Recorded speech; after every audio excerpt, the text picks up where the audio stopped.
Ya, halo semua. Balik lagi dengan saya, Thomas Budianto. Dan saya Giovanni. Ya, di video kali ini kita bakal bahas tentang seorang laki-laki yang lagi viral di Amerika sana, yaitu Andrew Tate. Di Indonesia juga ya, terkenal karena ada Di influencer yang ngikutin semua ide. influencer apa plagiaris? Ya itulah. Siapa namanya deh? Lupa. Oh. Aduh, kayak nggak worth it disebutin. Ya Ya itulah. itulah. Ada yang ngikutin, pokoknya intinya motivasinya, kontennya, isi kata-katanya, skripnya cuman dibalik dari bahasa Inggris ke bahasa Indonesia di copy semua. Nah, jadi Andrew Tate ini terkenal karena dia eh, kayak memotivasi para laki-laki tentang kayak buat kerja keras gitu-gitu ya. Habis itu dia terkenal karena dia hidupnya gayanya mewah, terus kayak womanizer. Habis itu kemudian jet kemana-mana naik jet. Habis itu juga kayak pinter ngomong orangnya. Terus ngomongnya itu nggak pakai ngerem, maksudnya nggak pakai filter gitu loh. Ya. Nah terus dia itu juga terkenal karena dia pernah salah satu pekerjaannya dulu. Oh ya, dia juga 4 kali World Kickboxing Champion. Dari sebelum itu dia juara dunia 4 kali kickboxing champion dulu ya, pas waktu 2000 berapa tuh. Nah, jadi dia bukan juara UFC ya. Oke. Nah, ini ada beberapa klip-klipnya yang membuat dia terkenal. Bukan, klip-klipnya yang menurut Kokos sebenarnya lumayan bagus. Walaupun banyak orang yang nggak suka sama Andrew Tate karena dia kayaknya orang-orang cewek-cewek bilang kayak misoginis, kayak ngerendahin cewek. Walaupun menurut Koko nggak sih, kalau kita benar-benar nonton formatnya yang panjang ya, dia ngobrolnya yang panjang. Tapi dia itu kayak ngomongnya kan nggak pakai ngerem deh. Jadi dia itu ngomongnya ada yang kayak kayak komedi juga, ada yang kayak hiperbola, ada yang kayak satir gitu-gitu loh deh. Jadi ngomongnya tuh kayak agak dark jokes gitu loh. Jadi kalau orang kurang pintar membedakan antara yang dark joke sama yang dia serius, nah bakal apa? Bakal kena semua, bakal tersinggung semua gitu loh. Jadi makanya orang-orang banyak yang nggak suka, apalagi cewek-cewek kan. Karena memang ngomongnya kayak tentang cewek-cewek. Nah, habis itu Andrew Tate ini juga terkenal karena dia pernah buat kayak manajemen webcam. Hmm, Dulu pas waktu dia baru terkenal awal-awal mau kaya banget itu dia banyak duitnya dari managing managing cewek-cewek webcam. Nah, webcamnya ya memang vulgar lah ya. Tapi itu jadi belum ada OnlyFans. Sebelum ada OnlyFans dia buat itu. Nah, habis itu tapi semuanya kalau dia bilang semuanya orang cewek-ceweknya mau sendiri gitu loh. Nah, tapi kemudian ini baru-baru ini dia kan ngomongnya memang nggak ada filter. Banyak kayak nyindir-nyindir tentang The Matrix deh dia ngomongnya. The Matrix itu maksudnya ini kita konspirasi ya. Dari konspirasi kalau ada banyak orang yang beberapa sedikit orang penting di dunia ini yang ngatur dunia dia ngomong. Matrix. Jadi oligark, maksudnya oligark. ya semacam itulah ya Rothschild and sometimes ya ya kayak gitu-gitulah ya mungkin. Nah, jadi kayak dia ngomong dia itu diserang sama Matrix. Dia dituduh di negaranya dia tinggal di Rumania kalau dia itu nge-rape sama dia human trafficking. Walaupun dia tolak semuanya nggak benar katanya. Karena semuanya itu berdasarkan ceweknya. Kalau yang ngajuin tuntutannya itu cewek-ceweknya itu boleh keluar masuk sekehendak hati mereka. Bahkan ada kayak CCTV di rumahnya itu dia belanja, cewek-ceweknya shopping, buat TikTok, joget-joget gitu loh. Kayak kalau berdasarkan video di CCTV-nya dia, semuanya itu bebas gitu. Jadi kehendak mereka sendiri gitu loh. Nah, tapi karena kata dia diserang The Matrix ceritanya. Matrix. Nah, dia barusan ini dia dari Desember kemarin sampai bulan April kalau nggak Maret itu dia di penjara tanpa ada charge. Charge itu apa ya, Dek? Tuntutan. Jadi dia Hmm, ditahan di Rumania di penjara tanpa ada tuntutan yang jelas. Jadi cuman karena nggak boleh flee gitu, nggak boleh pergi gitu loh. Tapi di penjara. Kalau di Indonesia mungkin nggak bisa ya, kok kayak gitu deh. Harus ada tuntutan kali ya. hmm, hmm, hmm. Nah, kemudian dia Nggak mesti sekarang lagi di kan hush ada house. pidana, Gimana? macam jenis pidananya. Ya, nggak ngerti kita peraturannya di luar negeri situ gimana, cuman dia di house arrest sekarang. Nah, barusan ini kemarin dia di charge akhirnya sama yang rape sama human trafficking. Berarti mungkin penuntutnya sudah ada bukti-bukti yang lebih meyakinkan. Tapi kita belum tahu Hmm. gimana. Nah, ini tapi di luar itu semua ya, yang Koko mau bahas bukan tentang itu sebenarnya. Cuma Koko bercerita base-nya Andrew Tate ini kenapa terkenal dan yang terjadi dengan dia sekarang kenapa. Tapi menurut Koko, ada beberapa memang eh, pesan-pesan kata-kata Andrew Tate yang memang membantu buat orang gitu loh, buat semakin lebih bagus gitu, terutama cowok-cowok. Nah, ini kita bakal react sama beberapa video klip-klipnya yang Koko dapat, yang menurut Koko isinya bagus. Jadi bukan tentang antara kita mendukung Andrew Tate apa enggak, cuman ini adalah yang bagus menurut Koko gitu loh. Jadi kita menurut Dede tahunya Andrew Tate gimana? Ada tahu kah atau enggak riset sama sekali? Enggak, enggak terlalu ngikutin si Andrew Tate. Ya, cuman dia pernah sempat sampai bahkan jadi the most Google man on earth dalam satu waktu gitu. Hmm. Terus dia juga yang salah satu orang yang paling cepat dikenal di dunia kalau banyak menurut orang ya dalam satu waktu gitu. Karena memang dia pinter banget ngomong deh. Sangat Hmm. cerdas dan sangat persuasif kalau menurut Koko. Cara ngomongnya. Inflammatory gitu loh. Tapi lucu juga karena dia memang orangnya pintar gitu loh. Jadi ini videonya. Kita nonton aja langsung. Ini And can tentang actually genuinely eh, kesepian cowok-cowok. understand how lonely the majority of men are. I agree, And you need to truly understand if you're Joe Schmo, average in nearly every way, in Starbucks working, you ain't getting a DM ever. Jadi intinya sih mungkin kayak dia ngomong kalau cowok-cowok itu sebenarnya benar-benar kesepian gitu loh. Dan kalau kamu cuman kayak barista biasa, kamu nggak akan pernah dapat a DM ever. Jadi kayak nggak akan ada orang yang perhatiin kamu dan cewek-cewek mungkin nggak akan pernah nge-DM kamu selamanya gitu. Mungkin dia bilang. You But what if girls, they you already have girls, their wife? you girls will never be lonely. As much as you might be unhappy with the possible suitors, you can at least fuck about and flirt if you feel sad. Yeah. There are men out here in the world who have genuine loneliness. And I can prove this statistically. Why do you think it's all the men killing themselves compared to the women? But could we Dia bilang kalau cewek-cewek nggak akan pernah mengerti walaupun cewek-cewek nggak suka dengan siapa yang ngedekatin mereka, tapi paling nggak masih ada yang memperhatikan kamu gitu katanya. Dan ini bisa dibuktikan secara statistik katanya. Kalau nggak kenapa banyak para cowok-cowok yang membunuh diri sendiri gitu. Ya apa sih? Bunuh diri rate-nya memang cowok jauh lebih banyak ya deh. Saya nggak tahu persis sih. Ya, tapi memang jauh lebih banyak sih setahu aku. blame this on lack of communication? No, we're gonna blame this. No, I'm just saying to I'm just asking. I'm just very curious. the men He's with telling you right now. the men with absolutely zero partners. Do you know what they try? They certainly try communication. They're trying. You're just ignoring their DMs. Thirsty. Trust me, they're trying communication. Yeah. The reason is that we have to understand we live in a world now, and we've always lived in a world where women have a natural inclination to align themselves with the top tier males. I can prove this to you. You see these chicks, they see a rapper in the club, they want to fuck with the rapper. Do you think they believe that rapper is loyal? No. No, they don't give a fuck. He's the Don. That's the game. It's always been the game. It still is the game.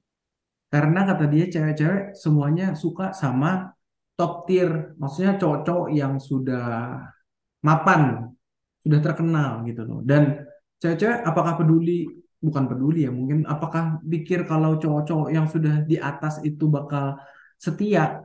Ya enggak juga gitu loh. Cewek-cewek pada dasarnya tahu kalau cowok-cowok yang sudah di atas itu nggak bakal setia katanya. So when we're talking about how it's harder for men than women, we're talking about the vast majority of men. Because you're all beautiful and you're all smart, most of you only interact with top tier males. So you're like, well, I have these problems, but he has all these bitches because he's a G. Most men ain't shit. You know that. If you think about it, most men ain't shit. Go walk down the high street. Tell me how many of them stand a chance with you. Usually fucking zero. Most men are desperate. Ya, tadi satu video. Menurut Dede gimana? Kayaknya saya nggak tahu harus komentar apa karena saya nggak bisa relate, nggak pernah kesepian. Ya, betul. Jadi Tapi saya nggak. ya, Oh, tapi kalau Koko setuju sih. Kalau menurut Koko setuju. Karena Koko kan pernah cerita-cerita ya sama Dede ya. Dede mungkin ada seberkas ngerti sedikit lah ya. Memang Koko setuju. Karena banyak cowok-cowok itu kesepian sebenarnya.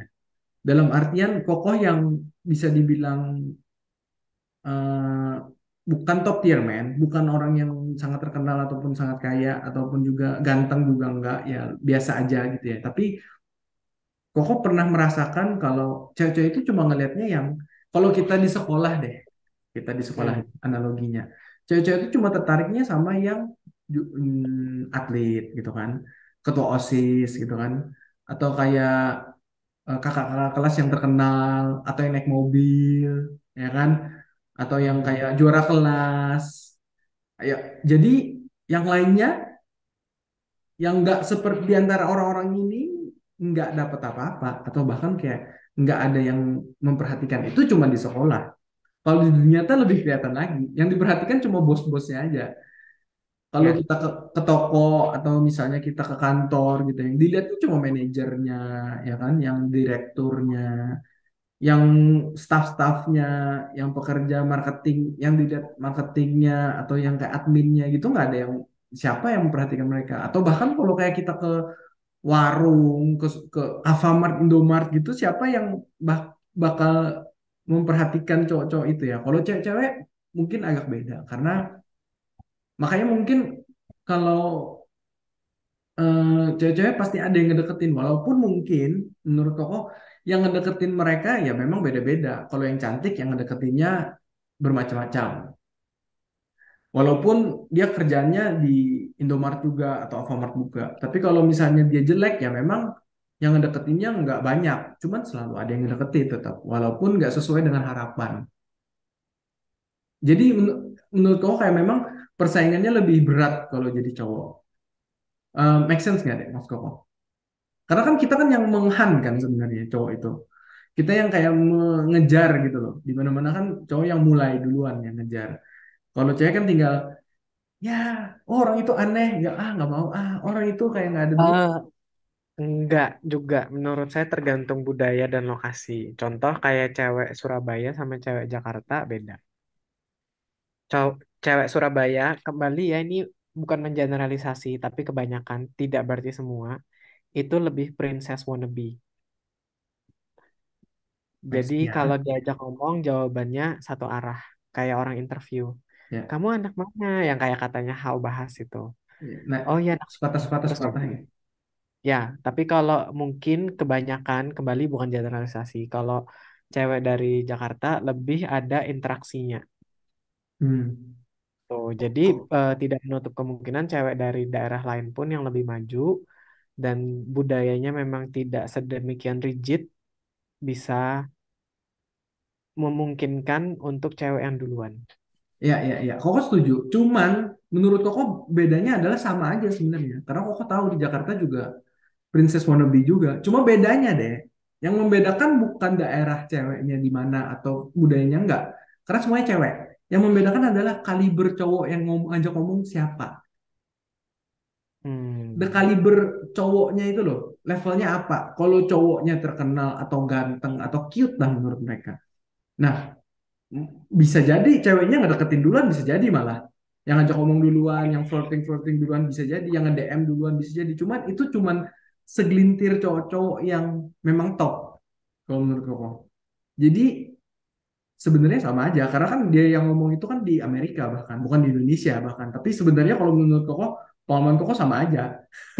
Itu di Amerika. Mungkin karena di Amerika lebih Kalau dibalik, gimana? tapi kalau dibalik sebenarnya eh, mungkin kalau jadi cewek yang kurang menarik secara visual pun akan sangat kesusahan karena budaya kebiasaan tadi bahwa mereka tidak duluan memulai itu akan sangat menyusahkan karena di satu sisi nggak ada cowok yang atau jarang sekali cowok yang tertarik. Kalau menurut Koko tetap ada yang tertarik. Susahnya itu kalau cowok ceweknya jelek ya, bukan masalah susahnya nggak ada yang deketin deh. Beda permasalahannya. Kalau cowok nggak ada yang ngedeketin sama sekali, nggak ada yang ngajak ngomong sama sekali. Kalau cewek, walaupun dia jelek, ada yang ngedeketin. Problemnya adalah kaliber cowok yang ngedeketin tidak sesuai harapan dia. Jadi Hmm. seakan-akan nggak ada, seakan-akan nggak ada, padahal ada. Cuman kaliber kaliber atau harapan cowok yang ngedeketinnya tidak sesuai harapan gitu loh. Make sense nggak, Dek? Kalau menurut Koko itu problemnya. Jadinya ya kalau dia jelek, susahnya dia memang nggak bakal ketemu karena dia kepengennya kan kayak, wah aku kalau sudah merit mau hidup enak gitu kan, nggak mau susah lagi, nggak mau kerja gitu kan, mau nanti kalau keluar negeri bisa jalan-jalan, bisa shopping gitu kan. Jadi kalau yang ngedeketinnya receh-receh ya dia nggak ngeladenin. Kalau menurut Koko itu problemnya. Ya, kembali ya menurut saya sih ini harusnya yang merasa cewek bisa komen karena Iya, iya, betul, betul, betul. tapi Bet- bukan berarti kalau komen berarti kamu jelek dan tidak diinginkan bukan. Tapi Betul, kan betul. pasti ada pendapat lain kan gitu. Ya, dan ini Karena menurut aku bukan bukan masalah kayak benar atau salah, tapi memang kenyataannya kayak gitu. Jadi nggak salah cewek nggak deketin atau cewek pemilih, cewek picky atau cowok kesepian itu salah dan benar itu enggak. Memang kenyataannya kayak gitu. Cuman menarik aja dia ngomong gitu loh, karena orang banyak nggak sadar gitu loh. Iya kan? hmm, Jadi nggak ada yang salah dan benar, cuman memang kayak gitu kenyataannya. Nah, kita lanjut video satu lagi ya. If you Ini tentang depresi kalau nggak salah. take two people, one believes in ghosts and one doesn't, and you put them both in haunted houses, and in the middle of the night there's a bang. The person who believes in ghosts is now terrified. There's a ghost, they're calling an exorcist, they're panicking in the room, they're hiding. Jadi ada dua orang itu di rumah yang menyeramkan. Satu percaya tentang hantu, satu nggak percaya sama hantu. Jadi kalau dia bilang satu yang percaya sama hantu, di rumah itu ada suara tiba-tiba pas malam hari, ada suara bang gitu kan. Yang satu bakal, wah ketakutan. Dia bakal sembunyi, dia bakal manggil pengusir setan, dia bilang. The person who doesn't believe in ghosts goes wind and goes back to sleep. Nah, dan yang satunya yang nggak percaya sama hantu, bang, ah angin, udah tidur lagi. Itu ya dia bilang ya. It's the same noise, it's the same scenario, but it's the belief in their mind that terror and ruins their life. Dia bilang kepercayaan yang ada di otaknya yang membuat ketakutan di kehidupannya. It's the belief in their mind that turns against them. And I've said this many times. I don't even give a shit about right and wrong. Dan ini aku bilang katanya, aku nggak percaya apakah ini bukan tentang benar atau salah. You can tell me depression's, you can give me with every scientific proof in the world, depression, but I refuse to believe in things that take my power away from me. I'm only going to construct a mental model that allows me to be as powerful as possible. If believing in the idea of depression is going to take my own power away, then I won't believe in it. I don't want to believe in things that make me weak. Dia bilang kalau depresi, dia ngomong tadi itu analogi ya tentang rumah hantu, depresi kata dia. Kalau walaupun ada bukti saintifik apapun mungkin dia depresi, kalau aku percaya itu lalu itu ngambil kekuatan dari diriku kalau depresi itu ada dan lalu ngambil kekuatan maksudnya oh aku depresi lalu aku jadi lemah gitu kan aku buat mental mode mindset yang buat kalau aku bakal tetap kuat dan aku gak akan percaya sama itu gitu dia bilang itu dia bilang ya karena aku gak mau jadi lemah gitu loh aku cuma bakal mau buat mindset di mana aku percaya sesuatu yang membuat aku kuat kata dia menurut Dede gimana bener ya ya kalau bahasa kau bilang tadi bener ya sugesti lah intinya. The apa itu kan law of attraction. abstraction menurut Dede gimana Law ya itu law of attraction. Kayak kita mempercayai apa itu bisa terjadi benar-benar gitu. Jadi bagaimana cara kita menyikapi sesuatu kan memang sangat ngefek kan. Maksudnya gini, kadang ada orang yang bilang aku orang nggak boleh capek-capek. Mungkin dari situ akhirnya jadi apa self fulfilling prophecy gitu loh. Padahal sebenarnya kalau kamu mensugesti dirimu sendiri kayak non shit kamu bisa gitu loh. Ya bisa. Jadi ya aku sih setuju ya dengan kata-kata itu. Apalagi dari dulu kan saya sih selalu merasa kayak nggak ya kayak kita harus bisa semua kayak gitu loh. Maksudnya kayak don't limit yourself maksudnya gitu. Sedangkan kalau kita mengkotak-kotakan diri sendiri, aku nggak bisa ini, aku nggak bisa itu kan ya jadinya jadi limit sendiri kan. Kalau Koko kan memang ada nonton yang tentang ini ya, yang podcastnya ini 5 jam kok, 4 jam atau 5 jam. Jadi Koko sambil kerja sambil dengerin. Eh, Bahkan kata dia, menurut Andrew Tate, kalaupun dia depresi katanya, secara medikal dia dibilang depresi, dia bakal kerja, dia bakal melakukan apa yang harus dia lakukan sampai nanti dia bakal keluar sendiri dari depresi itu kata dia. Karena kalau dia percaya sama depresi terus dia minum obat nanti depresi, minum obat apa segala macem, bahkan katanya lalu dia ngelimit dirinya sendiri, lalu dia bilang, oh aku nggak bisa aku depresi, oh aku nggak bisa aku lagi sedih gitu kan, dia bakal nggak maksimum gitu mungkin kata dia ya. Jadi eh, mungkin analogi yang haunted house itu benar. Kalau dia percaya ada hantu, ya mungkin oh berarti ada hantu. Dia jadi takut gitu loh. Kalau dia oh angin, ya udah. Ya jadi maksudnya itu kalau menurut Koko ya benar kata Dede. Jadi kita harus bisa dulu gitu loh. Harus yakin dulu sama diri sendiri gitu loh. Kalau memang pun depresi ya kita harus melakukan sesuatu gimana supaya depresi ini hilang gitu loh. Dan jangan kayak depresi lalu victim mindset kita, oh aku depresi aku nggak bisa apa-apa, jadi nggak produktif, jadi nggak ngapa-ngapain gitu kan. Atau kayak oh aku depresi terus aku kayak tidur aja di kamar atau sedih-sedihan atau bahkan kayak nyakitin diri sendiri gitu kan, nggak ngasilin apa-apa gitu. Ya kan, nggak jadi apa-apa kalau kalau kamu cuma mikirnya kayak gitu doang ya. Bagus sih kalau menurut kamu ya kan. Jadi mindset itu penting memang sebenarnya. Kalau kita percaya sesuatu hal yang bakal membatasin kita ya kebatas. Karena kita sendiri sudah ngebatasin diri kita sendiri ya kan. Iya, betul. Eh, Banyak kan kayak orang-orang yang mungkin nggak bakal sukses kalau bakal dari mulai belum apa-apa udah ngebatasin diri sendiri. Kisah sukses dari orang susah ke orang sukses itu nggak bakal ada. Kalau semuanya kayak oh aku peternak kayak kemarin kita bahas kan, aku peternak di NTT. Mana mungkin aku bisa lulus S3 di Amerika gitu kan. Ya udah selesai sampai di Ya udah situ. selesai, ya udah memang nggak mungkin. Ya, ya itu benar sih. Jadi memang tapi tergantung orang masing-masing mampu apa enggak ya, beda-beda. Oh, nah itu saya juga sepakat sih itu. Karena nggak semua orang punya pegangan sekuat itu. Jadi kan kadang ada orang yang butuh pegangan dan something-something kan yang di luar daripada dirinya sendiri. Kayak let's talk about kayak orang religion, orang punya religion karena dia merasa membutuhkan suatu pegangan di luar dari dirinya sendiri, ya nggak apa-apa juga gitu loh. Karena nggak semua orang bisa berpegangan sama dirinya sendiri. Cuma menurut gue religion dia ini jadi Islam deh sekarang deh kalau nggak salah baru-baru ini setahun terakhir ini. Siapa? Si Andrew Tate. Sebelumnya dia kayak ateis, terus Mm-mm. dia bilang kayak terlalu banyak kejahatan di dunia ini, aku perlu agama katanya. Kayak agama Mm-mm. buat meneguhkan gitu loh katanya. Jadi dia stop bahkan kayak minum-minum juga stop. Bentar ya satu video lagi mungkin. Karena menurut koko kalau agama itu selalu ada deh di orang-orang deh. Cuma agamanya aja berubah. Kalau dia suka K-pop, agamanya jadi K-pop. Kalau dia suka Mm-mm. politik, agamanya jadi politik. Kalau dia sukanya cari duit, agamanya jadi duit.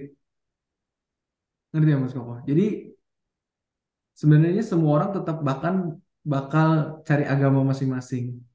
Kalau menurut Koko ya. Tinggal pilih aja agama yang bagus yang mana menurut dia.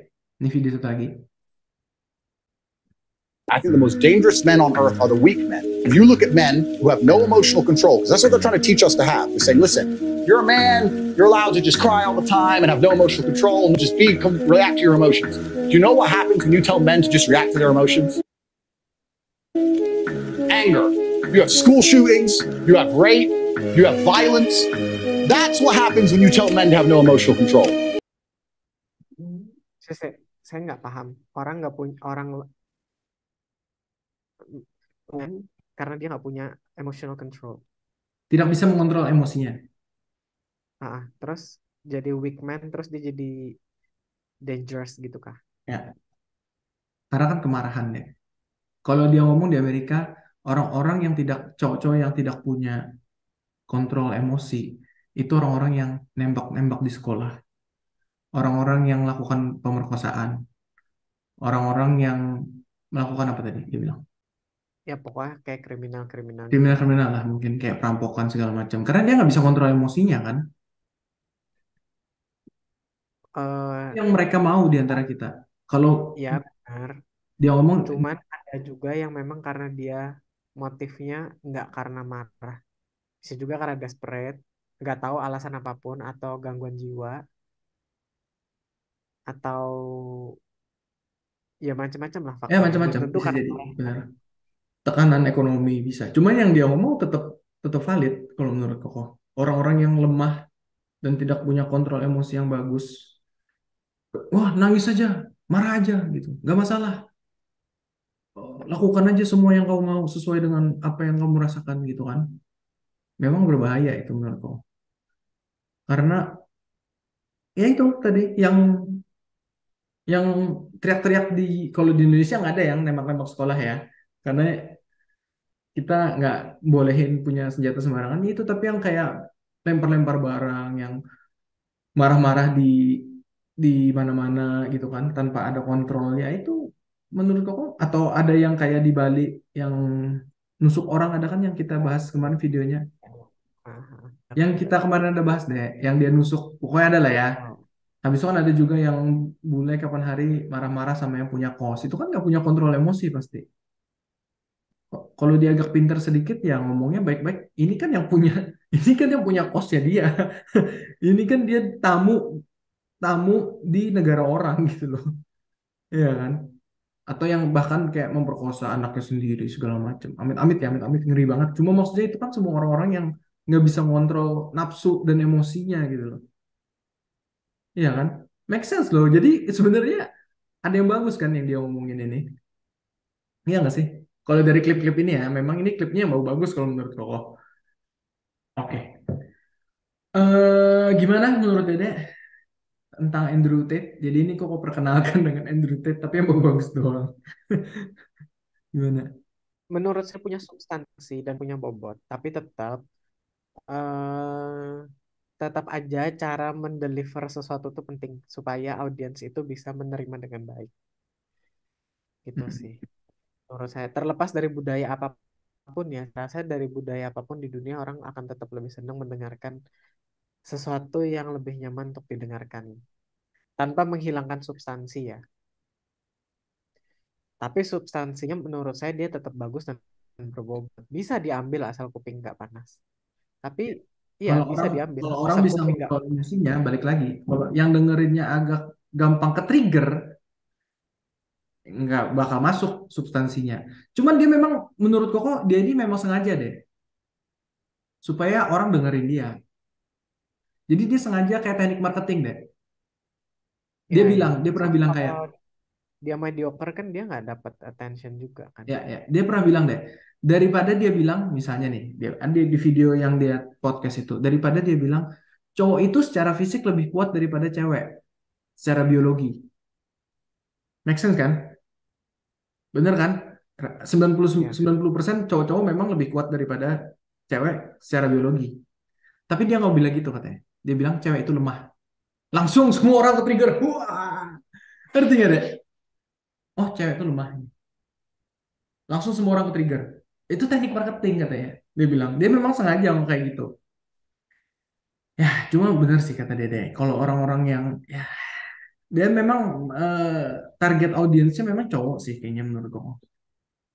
Jadi cewek-cewek bakal, wah, gitu kan, kayak dengerinnya kayak berat gitu loh. Tapi sebenarnya kalau mau nonton secara panjang gitu loh, dan kita nggak langsung kayak sedikit-sedikit ke trigger, ya kayak tadi menurutku substansinya dapat. Dia ini mirip itu loh deh, kayak gubernur kita yang di penjara kemarin loh deh, gubernur Jakarta. Iya, benar. Iya, saya maksud saya justru itu. Iya kan? Saya tidak menafikan setiap esensi yang dibilang, tapi dia bermasalah dengan cara pendeliverannya. Ya itu aja. Karena bahasa komunikasi itu juga penting. Kalau ya kan, komunikasi itu penting banget karena komunikasi itu mengefek kepada psikologis. Psikologis itu ngefek kepada perbuatan. Perbuatan itu bisa mengefek kepada politik dan ekonomi. Ya. Tapi dia memang aku sih sebenarnya. Kalau dia ngomong dulu-dulu itu memang agak ada yang beberapa yang memang terlalu memancing gitu loh. Katanya jadi kayak terlalu nge-trigger orang gitu loh. Dan Hmm. sedangkan kalau dia mau dapat esensinya orang-orang dan influence-nya dia nggak nyangka juga influence-nya bakal sebesar ini katanya. Kalau dia tahu kalau yang bakal nonton dia sampai puluhan ratusan juta orang ya mungkin dia bakal lebih hati-hati ngomongnya. Dulu kan dia nggak terkenal ini gitu loh katanya. Gitu. Alasannya, alasannya. Cuma menurut koko dia ngerti sih. Hmm. Cuma memang mungkin dia nggak nyangka kalau sampai seterkenal ini memang.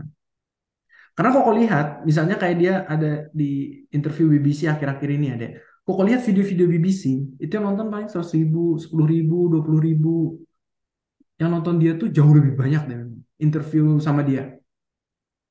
Oh, Jadi memang kalau ada orang YouTube ataupun ada acara TV atau network-network gitu ya, eh, channel-channel TV gitu, interview dia, otomatis viral.